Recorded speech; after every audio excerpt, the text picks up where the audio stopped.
Olá pessoal, tudo bem? Nesse vídeo veremos mais uma resolução de um exercício em JavaScript. Nesse caso, é um exercício de sorteio de um aluno pelo seu RA, sendo que RA é um registro acadêmico. Então vamos para o enunciado. Temos aqui o enunciado com o título Sorteio de RA, façam as suas apostas. Ele pede para criar um script para ser usado na entrega de brindes a alunos de TSI via sorteio por registro acadêmico, sendo que cada registro acadêmico tem 7 dígitos.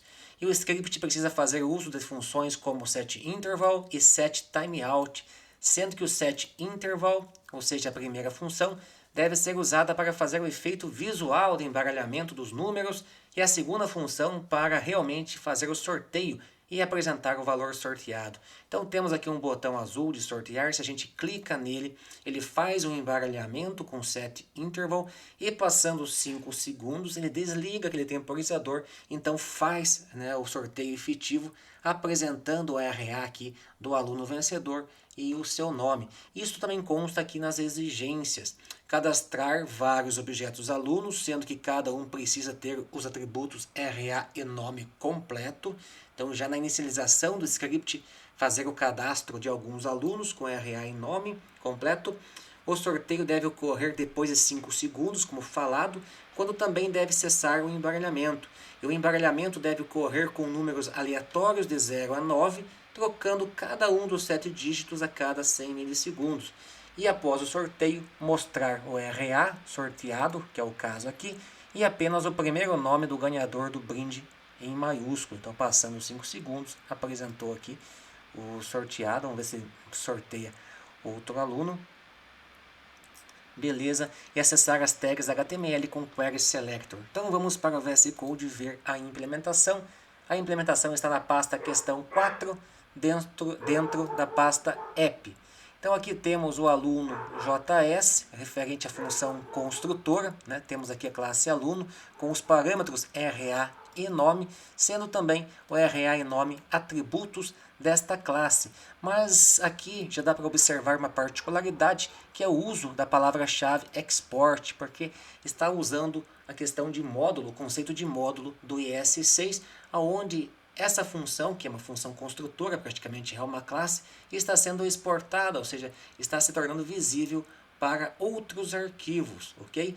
E aqui na questão traço 4JS, esse arquivo aluno.js está sendo importado via palavra-chave import, e por conta do uso do módulo do S6, a declaração do script lá no HTML é um pouco diferente, porque temos que usar aqui o type módulo.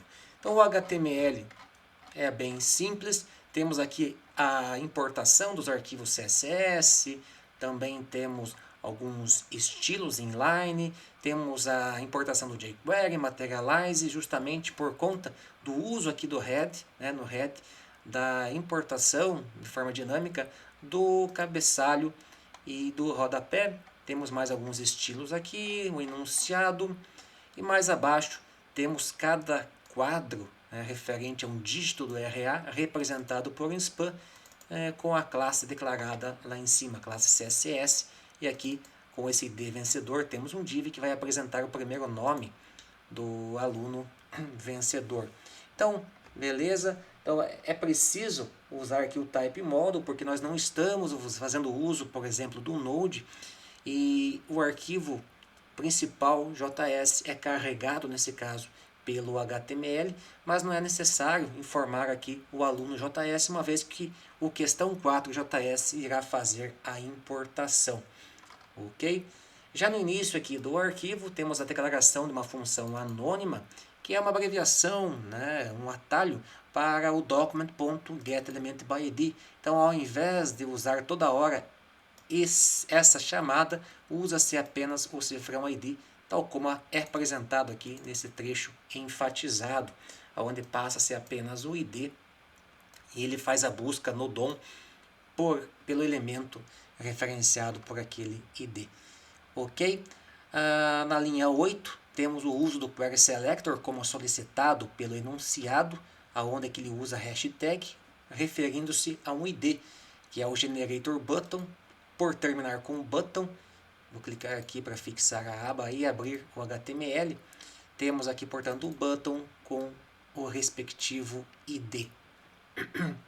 Então foi buscado o ID na árvore DOM e foi usado aqui o add event listener para incluir uma função tratadora de evento, nesse caso aqui foi usado um arrow function, tá? Praticamente uma função anônima, para ser disparada quando o evento de clique acontecer neste botão. E quando o usuário clicar naquele botão azul que foi demonstrado, esta função sorteio será chamada e essa função está declarada na linha 12. Ok? Então o escopo dela é bem longo e só tem ela aqui praticamente neste arquivo. E aqui, iniciando a função sorteio, foi usado const, basicamente foi usado const para tudo aqui, uma vez que aqui são instanciados os objetos alunos a partir da função construtora aluno, mas como essas variáveis, objetos não serão alterados no decorrer da execução da função, foi optado aqui, portanto, pelo uso do const ao invés do let. Então foi chamada a função construtor aluno, passando vários RAs, instanciando várias vezes a classe aluno e passando o RA e o nome completo do aluno. Então temos 1, 2, 3, 4, 5, 6 alunos cadastrados ou pré-cadastrados. Logo abaixo temos um vetor de RA, então ele foi instanciado esse vetor e também já foi inicializado com esses 6 alunos. E aqui o trecho mais importante na linha 22, que foi usado um setInterval, que vai executar essa primeira função de callback a cada 100 milissegundos para gerar o efeito de embaralhamento. E para isso ele usa o mathRandom, que a gente sabe que o mathRandom gera um valor de 0 até 0.999999, exclusive o 1. Então, se multiplicarmos este valor randômico vezes 10, poderemos obter, no pior caso, o valor 0, e também, no outro extremo, o valor 9.99999, tá? Mas nós precisamos dos valores de 0 a 9. Para isso, a gente usa o floor, que ele arredonda para baixo. Então, se nós conseguirmos um valor, por exemplo, 9.8, por meio dessa operação, ao passar esse valor para o floor, né, como argumento ao método floor, ele vai retornar o 9, ele arredonda para baixo. Da mesma forma, se obtermos um valor 0.5, por exemplo, ao passar ao floor, obteremos o valor 0. E isso é usado aqui para preencher os quadrados, né, lá do HTML, que são os spans nomeados do N1 até o N7, que são esses spans aqui, cada qual representando um valor, né, um dígito sorteado. Mas como é super rápido, em 100 milissegundos, poderá aparecer valores de RAs, né, e certamente aparecerão valores que não constam no cadastro, mas não tem problema. Então isso aqui vai executar de forma infinita, mas depois de 5 segundos é disparado aí essa função será executada via setTimeout. Então o setInterval ele executa de forma intermitente, mas só que nesse caso ele retornou uma chave, um valor para que esse temporizador seja desligado, e isso foi feito. Então depois de 5 segundos, né, que está rodando ali um embaralhamento, esta função aqui do setTimeout será executada, e o setTimeout executa apenas uma vez, então ele retarda a execução por um certo tempo, ele retarda e executa uma vez só e para, e desliga. Então já no início dessa função, ele limpa o temporizador, né, via essa chave, então ele desliga aquele temporizador e por isso ele para de preencher, né, os valores nos spans. Okay? Então ele desligou o temporizador, essa função para de ser executada, daí essa função segue com o sorteio de forma efetiva. Então ele usa aqui o math.random e usa o tamanho do vetor, que é 1, 2, 3, 4, 5, 6. Né? Então nesse caso ele vai gerar valores de 0 até 5.99, vamos supor, mas aqui por conta do floor, tá? ele arredonda para baixo, dando valores de 0 até 5. 0, 1, 2, 3, 4, 5, uma vez que o vetor tem a posição inicializada em 0. Então, com isso, a gente consegue sortear um aluno pela posição em que ele se encontra no vetor. E aí a gente faz o uso lá do CFRAM ID para buscar cada span e preencher corretamente o span, nesse caso, com algum valor válido, beleza? Então aqui foi instanciado o newString justamente por causa do uso do charete, tá? Que se nós usássemos uma string primitiva, debaixo dos panos, essa string seria transformada em objetos justamente para usar este método e depois seria retornado ao estado de string primitiva. Então, para evitar essas transformações, a gente já faz uso desde o início de um objeto string justamente para o uso desse método charete, ok? Então, né, nesse caso é arrays sorteado, vai pegar o sorteado, refere-se à posição do vetor, vamos supor que seja a posição 0, que refere-se ao João da Silva, né, com este RA.